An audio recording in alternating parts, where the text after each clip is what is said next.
à voix haute. Alphonse Daudet, Lettre de Montmoulin. La chèvre de Monsieur Seguin. À Monsieur Pierre Gringoire, poète lyrique à Paris. Tu seras toujours le même, mon pauvre Gringoire. Comment? On t'offre une place de chroniqueur dans un bon journal de Paris et tu as l'aplomb de refuser? Mais regarde-toi, malheureux garçon, regarde ce pourpoint troué, ces cheveux sans déroute, cette face maigre qui crie la faim. Voilà pourtant où t'a conduit la passion des belles rimes. Voilà ce que t'ont valu 10 ans de loyaux services dans les pages du Sire Apollo. Est-ce que tu n'as pas honte à la fin? Fais-toi donc chroniqueur, imbécile, fais-toi chroniqueur. Tu gagneras de beaux écus à la rose, tu auras ton couvert chez Bréban, et tu pourras te montrer les jours de première avec une plume neuve à ta barrette. Non? Tu ne veux pas? Tu prétends rester libre, à ta guise, jusqu'au bout? Eh bien, écoute un peu l'histoire de la chèvre de Monsieur Seguin. Tu verras ce que l'on gagne à vouloir vivre libre. Monsieur Seguin n'avait jamais eu de bonheur avec ses chèvres. Il les perdait toutes de la même façon. Un beau matin, elles cassaient leurs cordes, s'en allaient dans la montagne, et là-haut, le loup les mangeait. Ni les caresses de leur maître, ni la peur du loup, rien ne les retenait. C'étaient, paraît-il, des chèvres indépendantes, voulant à tout prix le grand air et la liberté. Le brave Monsieur Seguin, qui ne comprenait rien au caractère de ces bêtes, était consterné. Il disait « C'est fini, les chèvres s'ennuient chez moi, je n'en garderai pas une. » Cependant, il ne se découragea pas et après avoir perdu 6 chèvres de la même manière, il en acheta une 7e. Seulement, cette fois, il eut soin de la prendre toute jeune pour qu'elle s'habituât à demeurer chez lui. Ah, Gringoire, qu'elle était jolie, la petite chèvre de Monsieur Seguin. Qu'elle était jolie, avec ses yeux doux, sa barbiche de sous-officier, ses sabots noirs et luisants, ses cornes zébrées et ses longs poils blancs qui lui faisaient une houppelande. C'était presque aussi charmant que le cabri d'Esmeralda. Tu te rappelles, Gringoire? Et puis, docile, caressante, se laissant traire sans bouger, sans mettre son pied dans l'écuelle, un amour de petite chèvre. Monsieur Seguin avait derrière sa maison un clos entouré d'aubépines. C'est là qu'il mit la nouvelle pensionnaire. Il l'attacha à un pieu au plus bel endroit du pré, en ayant soin de lui laisser beaucoup de cordes, et de temps en temps, il venait voir si elle était bien. La chèvre se trouvait très heureuse et broutait l'herbe de si bon cœur que Monsieur Seguin était ravi. Enfin, pensait le pauvre homme, en voilà une qui ne s'ennuiera pas chez moi. Monsieur Seguin se trompait. Sa chèvre s'ennuya. Un jour, elle se dit, en regardant la montagne, « Comme on doit être bien là-haut! Quel plaisir de gambader dans la bruyère, sans cette maudite longe qui vous écorche le cou! C'est bon pour l'âne ou pour le bœuf, de brouter dans un clos. Les chèvres, il leur faut du large. » À partir de ce moment, l'herbe du clos lui parut fade. L'ennui lui vint. Elle maigrit. Son lait se fit rare. C'était pitié de la voir tirer tout le jour sur sa longe, la tête tournée du côté de la montagne, la narine ouverte, en faisant « mais » tristement. Monsieur Seguin s'apercevait bien que sa chèvre avait quelque chose, mais il ne savait pas ce que c'était. Un matin, comme il achevait de la traire, la chèvre se retourna et lui dit dans son patois « Écoutez, Monsieur Seguin, je me languis chez vous. Laissez-moi aller dans la montagne. » Ah, mon Dieu! Elle aussi, cria Monsieur Seguin stupéfait, et du coup il laissa tomber son écuelle.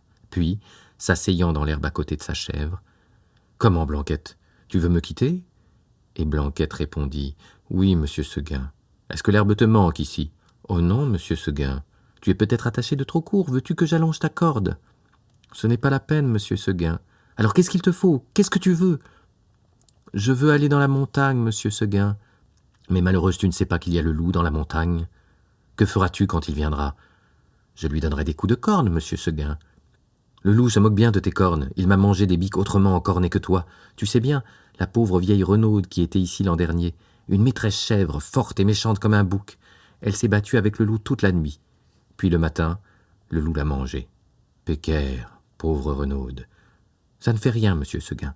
Laissez-moi aller dans la montagne. » « Bonté divine, dit Monsieur Seguin. Mais qu'est-ce qu'on leur fait donc à mes chèvres? Encore une que le loup va me manger. » « Eh bien non, je te sauverai malgré toi, coquine, et de peur que tu ne rompes ta corde, je vais t'enfermer dans l'étable et tu y resteras toujours. » Là-dessus, Monsieur Seguin emporta la chèvre dans une étable toute noire dont il ferma la porte à double tour.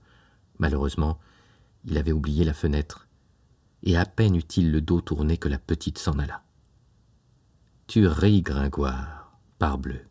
Je crois bien, tu es du parti des chèvres, toi. Contre ce bon monsieur Seguin, nous allons voir si tu riras tout à l'heure. » Quand la chèvre blanche arriva dans la montagne, ce fut un ravissement général. Jamais les vieux sapins n'avaient rien vu d'aussi joli. On la reçut comme une petite reine. Les châtaigniers se baissaient jusqu'à terre pour la caresser du bout de leurs branches. Les genêts d'or s'ouvraient sur son passage et sentaient bon tant qu'ils pouvaient. Toute la montagne lui fit fête. Tu penses, Gringoire, si notre chèvre était heureuse, plus de cordes, plus de pieux, rien qui l'empêchât de gambader et de brouter à sa guise. C'est là qu'il y en avait de l'herbe, jusque par-dessus les cordes, mon cher. Et quelle herbe! Savoureuse, fine, dentelée, faite de 1000 plantes. C'était bien autre chose que le gazon du clos. Et les fleurs, donc, de grandes campanules bleues, des digitales de pourpre à longs calices, toute une forêt de fleurs sauvages, débordant de sucs capiteux. La chèvre blanche, à moitié saoule, se vautrait là-dedans, les jambes en l'air, et roulait le long des talus pêle-mêle, avec les feuilles tombées et les châtaignes. Puis tout à coup, elle se redressait d'un bond sur ses pattes. Hop, la voilà partie, la tête en avant, à travers les maquis et les buissières, tantôt sur un pic, tantôt au fond d'un ravin, là-haut, en bas, partout. On aurait dit qu'il y avait 10 chèvres de monsieur Seguin dans la montagne. C'est qu'elle n'avait peur de rien, la Blanquette. Elle franchissait d'un saut de grands torrents qui l'éclaboussaient au passage de poussière humide et d'écume. Alors toute ruisselante, elle allait s'étendre sur quelques roches plates et se faisait sécher par le soleil.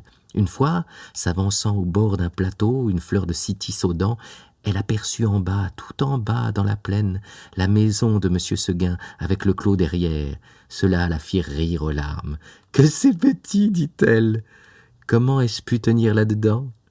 Pauvrette, de se voir si haut perchée, elle se croyait au moins aussi grande que le monde. En somme, ce fut une bonne journée pour la chèvre de monsieur Seguin. Vers le milieu du jour, en courant de droite et de gauche, elle tomba dans une troupe de chamois en train de croquer une lambrusque à belles dents. Notre petite coureuse, en robe blanche, fit sensation. On lui donna la meilleure place à la lambrusque, et tous ces messieurs furent très galants. Il paraît même, ceci doit rester entre nous, Gringoire, qu'un jeune chamois à pelage noir eut la bonne fortune de plaire à Blanquette. Les deux amoureux s'égarèrent parmi les bois 1 heure ou 2, et si tu veux savoir ce qu'ils se dirent, va le demander aux sources bavardes qui courent invisibles dans la mousse. Tout à coup, le vent fraîchit. La montagne devint violette. C'était le soir. « Déjà ?» dit la petite chèvre, et elle s'arrêta fort étonnée. En bas, les champs étaient noyés de brume. Le clos de monsieur Seguin disparaissait dans le brouillard, et de la maisonnette on ne voyait plus que le toit avec un peu de fumée. Elle écouta les clochettes d'un troupeau qu'on ramenait, et se sentit l'âme toute triste. Un gerfaut qui rentrait la frôla de ses ailes en passant. Elle tressaillit. Puis, ce fut un hurlement dans la montagne. Ouh, ouh. Elle pensa au loup. De tout le jour, la folle n'y avait pas pensé. Au même moment, une trombe sonna bien loin dans la vallée. C'était ce bon monsieur Seguin qui tentait un dernier effort. Ouh, ouh, faisait le loup. Reviens, reviens, criait la trompe. Blanquette eut envie de revenir, mais en se rappelant le pieu, la corde, la haie du clos, elle pensa que maintenant, elle ne pouvait plus se faire à cette vie et qu'il valait mieux rester. La trompe ne sonnait plus. La chèvre entendit derrière elle un bruit de feuilles. Elle se retourna et vit dans l'ombre 2 oreilles courtes, toutes droites, avec 2 yeux qui reluisaient. C'était le loup, énorme, immobile, assis sur son train de derrière. Il était là, regardant la petite chèvre blanche et la dégustant par avance. Comme il savait bien qu'il la mangerait, le loup ne se pressait pas. Seulement, quand elle se retourna, il se mit à rire méchamment.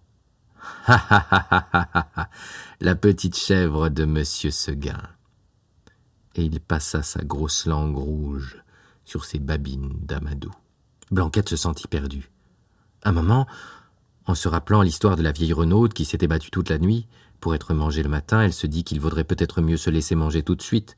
Puis, s'étant ravisée, elle tomba en garde, la tête basse et la corne en avant, comme une brave chèvre de monsieur Seguin qu'elle était. Non pas qu'elle eût espoir de tuer le loup, les chèvres ne tuent pas le loup, mais seulement pour voir si elle pourrait tenir aussi longtemps que la renaude. Alors, le monstre s'avança, et les petites cornes entrèrent en danse. Ah, la brave chevrette, comme elle y allait de bon cœur. Plus de 10 fois, je ne mens pas, Gringoire, elle força le loup à reculer pour reprendre haleine. Pendant ces trêves d'1 minute, la gourmande cueillait en hâte encore un brin de sa chère herbe, puis elle retournait au combat, la bouche pleine. Cela dura toute la nuit. De temps en temps, la chèvre de M. Seguin regardait les étoiles danser dans le ciel clair et elle se disait « Oh, pourvu que je tienne jusqu'à l'aube !» L'une après l'autre, les étoiles s'éteignirent. Blanquette redoubla de coups de corne, le loup de coups de dents. Une lueur pâle parut dans l'horizon. Le chant d'un coq enroué monta d'une métairie. « Enfin !» dit la pauvre bête, qui n'attendait plus que le jour pour mourir.